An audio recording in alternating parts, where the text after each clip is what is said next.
Buenas tardes a todos. ¿Qué tal? ¿Cómo estáis? Pues un miércoles más aquí en Marca la Diferencia con Psicología. Además hoy con un tema apasionante donde muchísima gente se está formando, donde todos estamos interesados no solamente por el presente, sino también por lo que puede llegar, por todo ese futuro o todas esas expectativas que están siendo depositadas en la inteligencia artificial. ¡Qué temazo! Yo todavía sin hacer alguna formación, pero bueno, estoy ya en ello, en búsqueda. Bien, lo que sí es cierto es que la inteligencia artificial la estamos tratando muchos profesionales de una manera directa o indirecta en el gabinete en consulta, ¿no? No solamente son conversaciones de calle, sino también hay ya diferentes estudios, diferentes investigaciones, además en ámbitos como muy distintos del segmento profesional, ¿no? No solamente lo estamos abordando, por supuesto, no solamente lo están abordando los técnicos para desarrollarlo, sino también lo estamos abordando los psicólogos, también las fuerzas de seguridad, por todas esas opciones, posibilidades que también se abren oportunidades también para delinquir, ¿no? Y todo lo que hay detrás a nivel individual y a nivel como sociedad. Entonces, bueno, vamos a ir centrándonos. Entonces, sí que es verdad que, bueno, voy a dar como unas pautas o unas indicaciones, cosas positivas, muy positivas, pero también voy a decir cosas pues que no son tan positivas y que tendríamos a lo mejor que empezar a tener en cuenta en lo que sería la inteligencia artificial. Entonces, lo primero que tenemos que identificar o que saber es que hay diferentes plataformas de IA y que cada una de esas plataformas pueden estar nutridas, o sea, comen y beben de unas fuentes u otras. Habrá algunas que sean como, pues beben de todo un poco, hay otras que son más específicas, hay mucha gente que lo está utilizando como buscador, pero no solamente es esa la utilidad que tiene, por supuesto que no. Y lo que sí tenemos que saber es que en función de dónde beban esa fuente, pues va a haber unos sesgos u otros, es decir, va a haber un resultado u otro.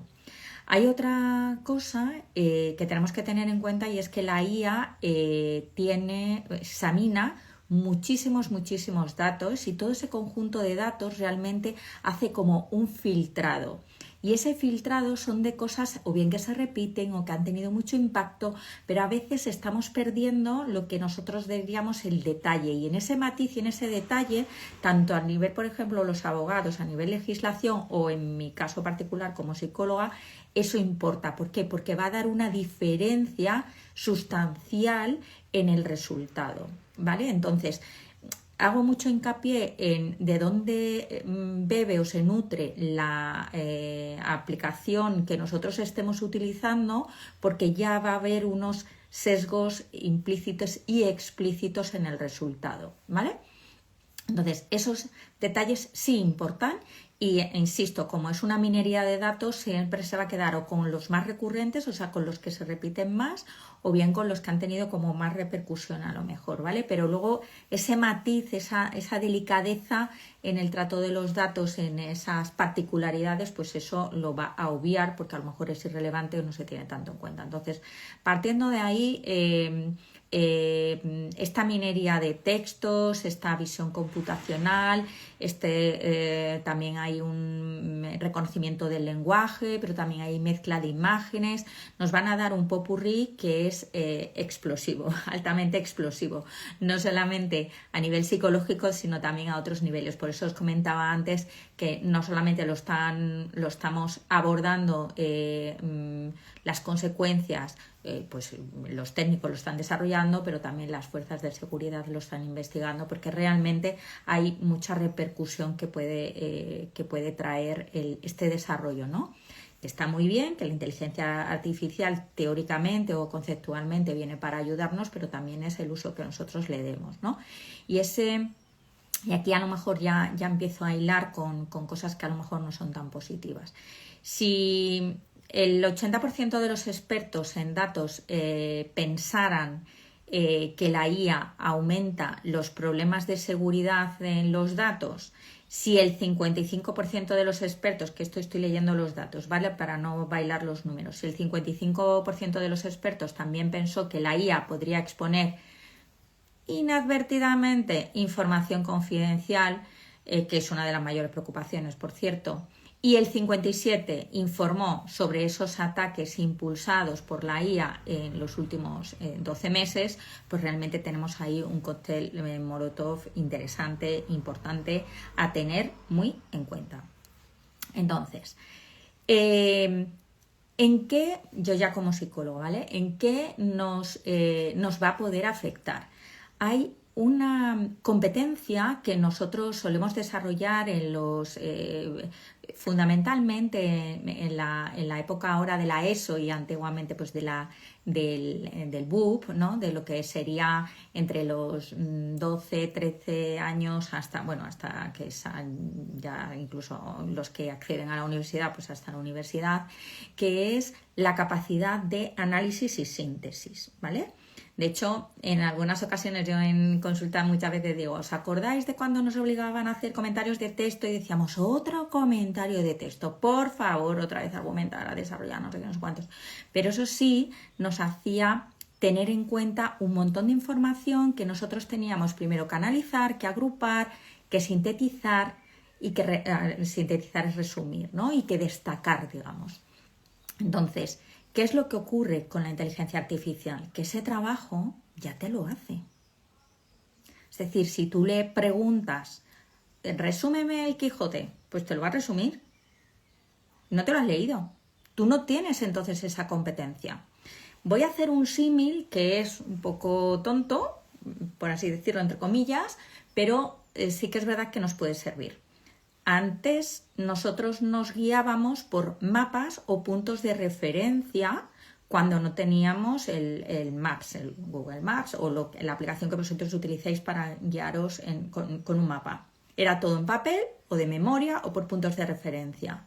¿Qué es lo que ocurre ahora? Que como el coche me lleva o como la aplicación del móvil me lleva al sitio, yo no me voy fijando. Esa destreza la estoy perdiendo. Esa parte de orientación en un lugar la estoy perdiendo. ¿Por qué? Porque no la entreno ni la desarrollo, ni la amplifico, ¿vale? Entonces, la IA lo que nos está haciendo es que si nosotros utilizamos la IA para escribir artículos científicos, correos electrónicos, resumir textos, pues nuestras habilidades cognitivas, ¿qué pasa? Pues que corren mucho riesgo de verse afectadas, de verse comprometidas, de que pues cuando estamos delegando en exceso esas competencias, pues ¿qué es lo que nos ocurre? Que esa competencia pues la dejamos de desarrollar, que es lo que os ponía el símil, ¿no? Con lo de los mapas. No es que no estemos contentos con que la aplicación que tengáis de mapas nos lleve al sitio. Pues claro que sí, estamos súper contentos, pero imaginaros que se cae el servicio como ya pasó el apagón aquí, por lo menos en España, ¿no? Los que me veis en España. ¿Y qué va a pasar si nosotros no sabemos llegar a lo mejor a nuestra casa desde donde estemos? Porque esa destreza de orientación la hemos perdido y esos puntos de referencia habitualmente pues ya no nos acordamos cómo son o en qué salida tenemos que salirnos o cómo llegar andando. ¿Por qué? Porque siempre como nos dejamos guiar por la aplicación no tenemos eso desarrollado bien. Entonces, continúo con lo de la capacidad de análisis y síntesis, que es bastante importante. Porque, y aquí ya hilo con el siguiente punto, el siguiente gran titular que quiero dar, y es que si nosotros no tenemos esa capacidad de análisis y síntesis, ¿qué pasa? Que nuestro cerebro no va a poder tampoco cruzar informaciones que pueden ser complementarias. Entonces, ¿qué ocurre? Que nuestra toma de decisiones también se va a ver afectada. ¿Qué queréis? ¿Delegar la toma de decisiones en la inteligencia artificial? Algunos me diréis, pues claro, pues qué fácil, claro, así nos va, ¿no? Si delegamos todo. Habrá otra gente que diga, no, yo no quiero delegar, ya, pero entonces tienes que tener la capacidad de discernir y la capacidad de discernir solamente se adquiere con ese entrenamiento de análisis, síntesis y toma de decisiones, donde a veces también podemos errar. Y no pasa nada si nos equivocamos, pero es importante tener en cuenta esto, ¿vale? Bueno, en esa toma de decisiones que yo os decía, ahora ya hilo con este otro gran punto, la toma de decisiones con la IA, ¿qué pasa? Pues se refiere a todo lo que es a todo el proceso de analizar esa cantidad de datos increíble, ¿no? Donde se identifican esos patrones, esas cosas así un poco más relevantes y eligen esas acciones o eso que nos va a devolver mediante algoritmos. Claro, estos algoritmos, ¿qué pasa? Ya, lo primero es, volvemos otra vez, ¿cuál es la fuente de la que se nutre la inteligencia artificial que estamos nosotros utilizando? Que acordaros que hay varias plataformas. ¿Cuál es la fuente? ¿Qué sesgos tiene? En la toma de decisiones humana puede ser a lo mejor más lenta, puede estar a lo mejor influida por las emociones, las sensaciones, incluso por las experiencias que nosotros tenemos, por incluso por esos prejuicios. Teóricamente, la inteligencia artificial, digamos que sería como más coherente y eficaz. Sin embargo, yo no estoy aquí tan segura de ello, por cosas que ya os he ido diciendo, ¿no? Primero, ¿cuál es la entrada de datos? Esa recopilación de información bruta. ¿Cuál es ese reconocimiento de patrones? ¿Cuáles son los criterios que ha seguido? Porque yo puedo saber qué criterios sigo, pero yo no sé los criterios que sigue esa plataforma en concreto que yo estoy utilizando. ¿Cuál es la selección de acciones? Yo os decía que va a haber un sesgo en función de en función de lo que de la nutrición, ¿no? de la información que le esté llegando, pero también de los parámetros que les hayan dado, que les haya indicado, y suelen ser o lo más repetido o lo más a lo mejor lo que ha tenido mayor impacto, pero no necesariamente esos matices donde realmente sí que va a haber una diferencia, ¿vale? Luego, los algoritmos clave, ¿cómo están funcionando? Están funcionando mucho desde árboles de decisión, que son esos cuando se desglosan, ¿no? Todas las decisiones con esas preguntas sencillas de sí, no, si no.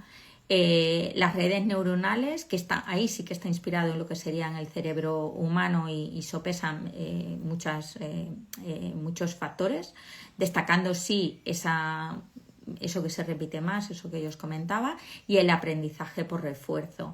Es decir, que la IA aprende por ensayo y error. ¿Qué ocurre? Que a la misma pregunta que se repite muchas veces, esa variedad también va a estar, porque se va a alimentar de ella, de todas esas preguntas, de toda la información que nosotros estamos trasladando, que cuidado que aquí esto también lo voy a decir yo creo más adelante, pero ya lo avanzo, y es todo lo que nosotros consultamos con la IA, que aunque sean datos sensibles, la IA no distingue datos sensibles de datos que no lo son, todo es información y permanece. Así que cuidadito con subir o pedir la interpretación de un diagnóstico médico, subir o pedir la interpretación de, pues a lo mejor de un informe con datos personales de las personas, pues un DNI, dirección, nombre, apellidos, tal, porque todo queda registrado y no se borra.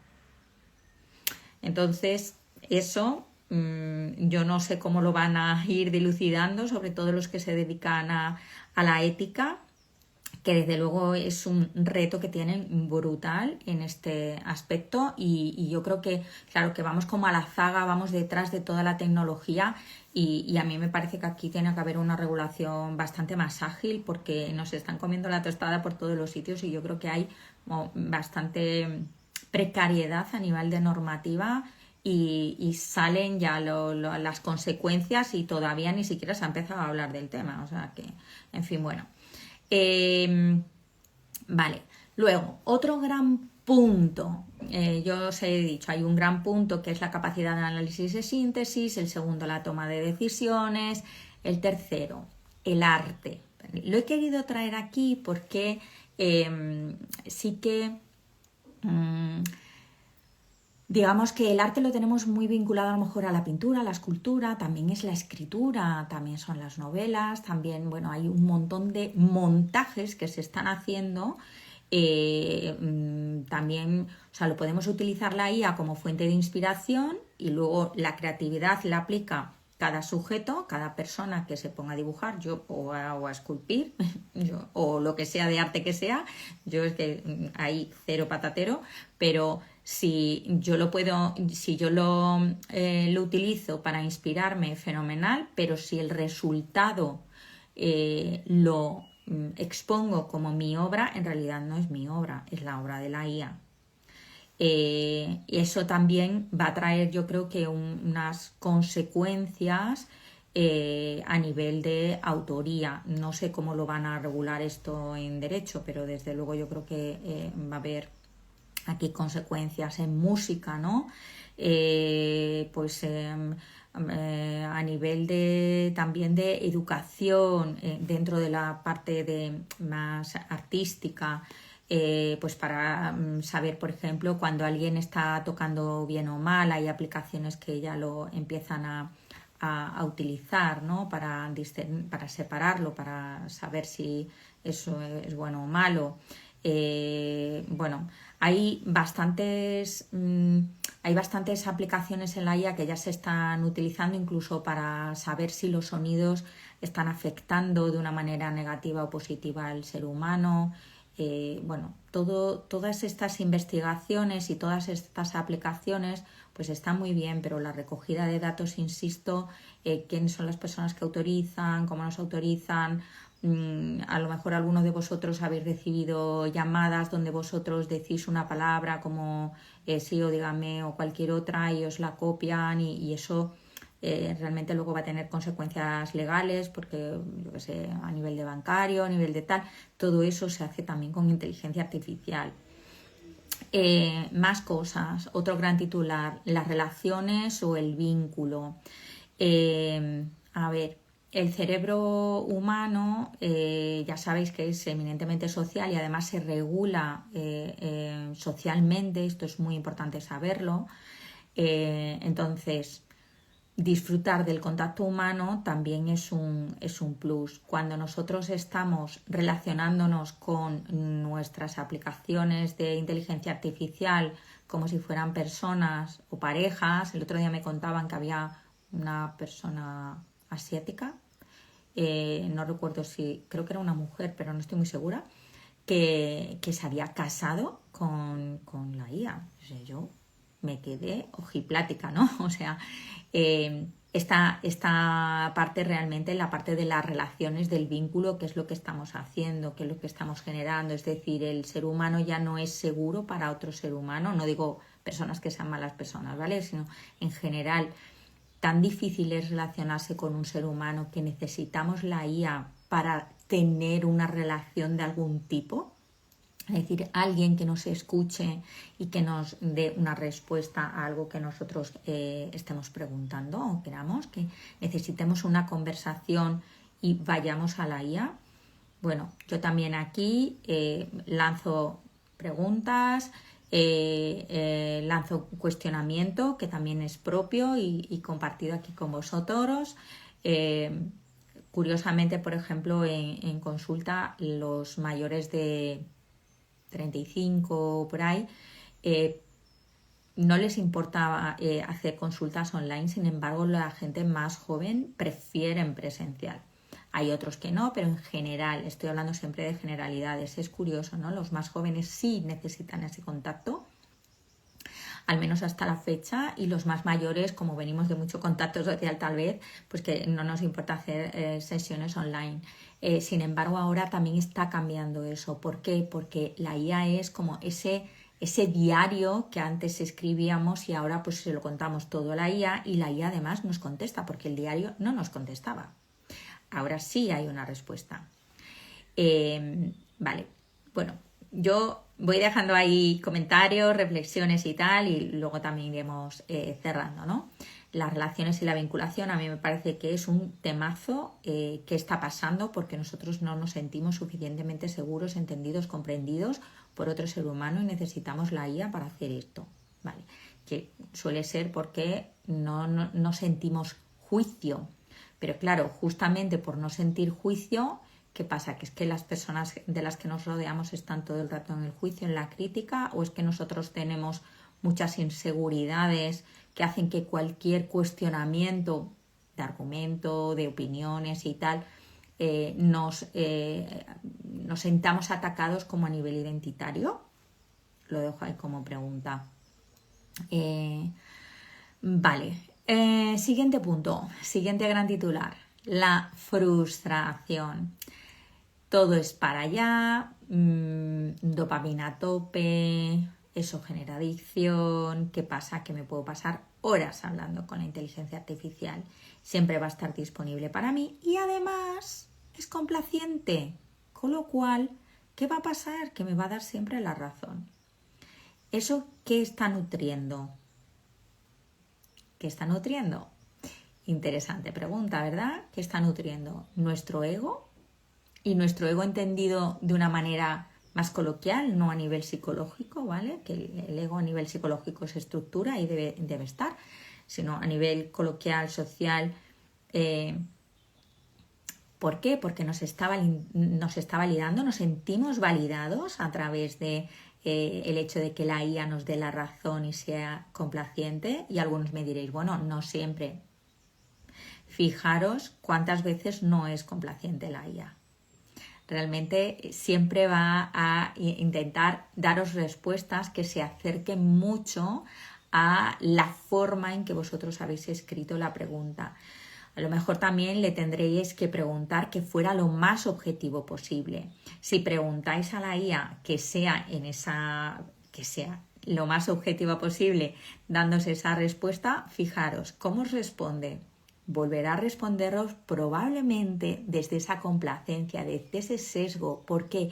Porque no es capaz de ser objetivo, no es capaz de subir arriba, trascender. Eso de momento que todo se andará, o por lo menos hasta donde la información a mí me llega, sigue quedándose en lo que sería el ser humano. Bien, entonces, hablábamos de la frustración, hablábamos de que todo es para allá, hablábamos de que eso genera dopaminas raudales y que eso también significa que genera adicción, porque todas las respuestas están de forma inmediata. Luego estaría el otro gran tema, de todos estos grandes temas que estoy comentando, que estarían los delitos sexuales, dentro de lo que sería también esta protección de la intimidad. Yo os comentaba que no solamente es el ámbito psicológico el que está muy interesado en la IA, por supuesto el tecnológico, que es el que lo está desarrollando, sino también las fuerzas de seguridad. ¿Por qué? Porque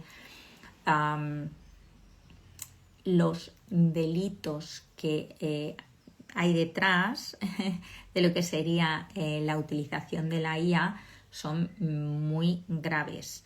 Es decir, tú puedes utilizar imágenes superpuestas de personas con la cara de una persona, el cuerpo de otra, puedes incluso animar ese mix de 2 o 3 personas, animarlo como si estuviera haciendo algo que no está haciendo en la realidad o que no ha hecho en la realidad, como si fuera una película. Ese montaje donde hay un deterioro de la imagen pública de la otra persona, pues eso está penado. Entonces, realmente todo el mundo está al corriente de que eso está penado, es decir, que puede haber una denuncia y puede haber cárcel, delito. Pues no lo sé, porque la gente se lo toma como un juego, como una exploración. Pues eso, la IA está en los hogares. Pero cuidadito, porque es que es un arma muy potente. Es decir, nosotros tenemos ahora mismo una granada de mano en las manos. Así que bueno, ya yo os lo dejo, y el Parlamento Europeo quiere encontrar ahí un equilibrio entre la protección de la infancia en el ámbito digital y la defensa de los derechos fundamentales, como es el derecho a la intimidad, y desde luego con la IA pues está topando con un hueso duro de roer, ¿no? Porque es muy difícil luchar contra el abuso sexual y abuso sexual infantil en estos contextos donde se manipulan imágenes con mucha facilidad y se les dota, insisto, de movimiento que parece que es verdad, pero que no lo es.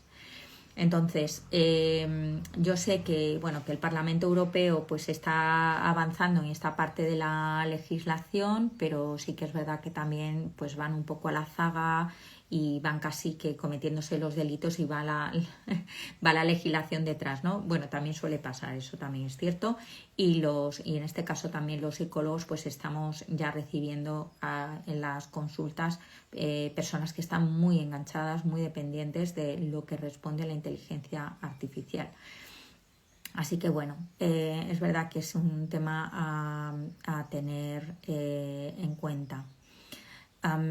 Creo recordar, bueno, por aquí lo tengo en algún sitio anotado, que ha habido una sentencia en julio de este año donde me parece, no sé si es en Argentina, me parece que era en Argentina, que hay un fallo contra la pedofilia digital porque habían creado imágenes de abuso sexual infantil mediante inteligencia artificial y eso es un delito penal, ¿vale?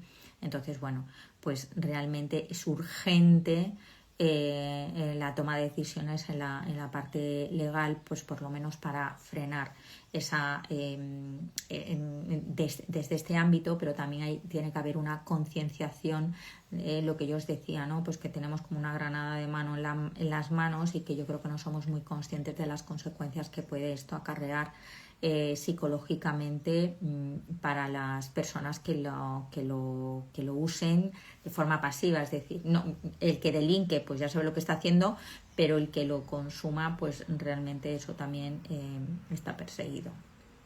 Vale. Entonces, ahora ya vamos a hablar un poco de los beneficios porque también los tienen. Entonces, la IA, por ejemplo, yo os comentaba también en la toma de decisiones y tal, que antes era uno de los grandes temas, pues hay una velocidad, por ejemplo, en la adquisición de información, pues hay mucha información que te la puede resumir, que es mucho más eficiente. Si hay patrones complejos, pues también se los puedes formular y te puede encontrar esos patrones complejos de una manera mucho más rápida. También podría haber mayor precisión y mayor objetividad en función también de los datos que tú le facilites, no los que la IA maneja, sino los que tú le facilitas. Puede haber también una menor índice de riesgo porque tú estás, o mejor gestión del riesgo porque estás valorando todos esos patrones que tú ya has metido. Hay una reducción también de costes operativos porque pues que a lo mejor ya no necesitas tantos asesores, ¿no? Porque la IA te puede ahorrar, ¿no? Esa cantidad de asesores. Si tenías 10, pues a lo mejor reducirlos a 2, pero no estar con 10, ¿no? Con 8 de más. O sea, realmente lo que es la inteligencia artificial sí que nos puede dar pues informaciones que a nosotros nos ahorren tiempo de lectura, pero por otro lado acordaros de esa capacidad de síntesis, de esa capacidad de análisis, de esa toma de decisiones, sabiendo sobre todo que la información a veces, la que maneja ya, desde luego, está sesgada en función de quién mete esa información, no de los datos que vosotros metéis, que también está sesgado, pero eso ya lo manejáis vosotros, sino en función de los que ya ella maneja, ¿vale?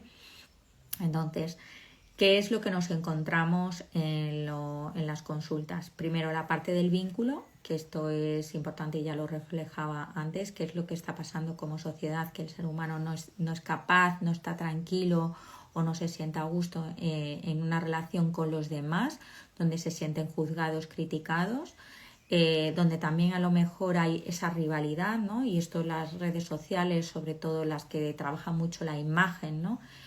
Como esta plataforma que yo estoy usando ahora, pues genera a veces faltas de autoestima o de confianza en uno mismo. A ver, oscilaciones en la autoestima todos tenemos a lo largo de toda la vida, ¿no? Yo me refiero a esa falta de confianza en uno mismo de una manera continuada en el tiempo, a lo largo de mucho tiempo, no un día que tengas un día malo, no me refiero a eso, sino de forma continuada. La parte está de compararnos con el otro y siempre compararnos para a la baja, ¿no? Nosotros somos como menos que el otro. más cosas que nos estamos encontrando en la consulta es la parte adictiva, ¿no? De consultar absolutamente todo, desde cómo me he visto, qué desayuno, qué película voy a ver. Realmente estamos entonces dejando que alguien elija por nosotros, y eso en qué nos convierte en sujetos pasivos. Cuando nosotros estamos en sujetos pasivos casi constantemente, eso nos puede dar bastantes dificultades a nivel de salud mental, porque la tendencia va a ser depresiva. Puede generar también mucha irascibilidad, mucha irritabilidad, cuando a lo mejor nos relacionamos con personas que las respuestas no son inmediatas o no son complacientes, con lo cual puede haber un incremento también de esas situaciones donde tú te sientas violentado o generes tú violencia hacia el otro por esa ausencia de rapidez o ausencia de complacencia. ¿Por qué? Porque estamos acostumbrándonos a que, claro, como nuestro interlocutor habitual es la IA, pues nada, pues entonces fenomenal, como siempre es complaciente, pues estupendo, ¿no? Y como siempre es rápido, pues también estupendo, cuando eso no es, pues no es la realidad. El vivir la vida a través de una pantalla, siendo poco conscientes de lo que es la vida en realidad, también nos hace perdernos pues en un mundo emocional interno donde hay mucha incertidumbre, mucha inseguridad y poca retroalimentación externa. Es como si siempre habláramos con la misma persona, con una única persona, no pudiéramos hablar con más personas. Entonces, si nosotros solamente todo lo consultamos con una sola persona o con la IA, que sería el equivalente a una sola persona, solamente vamos a tener esa versión. Nos estamos perdiendo realmente una variedad de colores inmensas que hay en el universo. Tantos colores como personas hay, o tantas personas como colores, ¿no? O como gustos, ¿no? Que dice el refrán. Bueno, he querido abrir un melón. Bueno, lo he abierto directamente. Me encantaría saber qué preguntas tenéis, qué reflexiones. Hay muchos de vosotros que después de los directos me contactan por privado para hacerme sugerencias y tal, o para preguntarme cosas, así que yo sigo a vuestra disposición, ya sabéis. Y si aquí también, después de haber escuchado el directo, pues queréis mencionar algo, pues fenomenal, y yo también os contestaré de mil amores. Así que, bueno, un miércoles más en Marca la Diferencia con Psicología. Os dejo con una bonita noche y un abrazo muy grande. Hasta la próxima.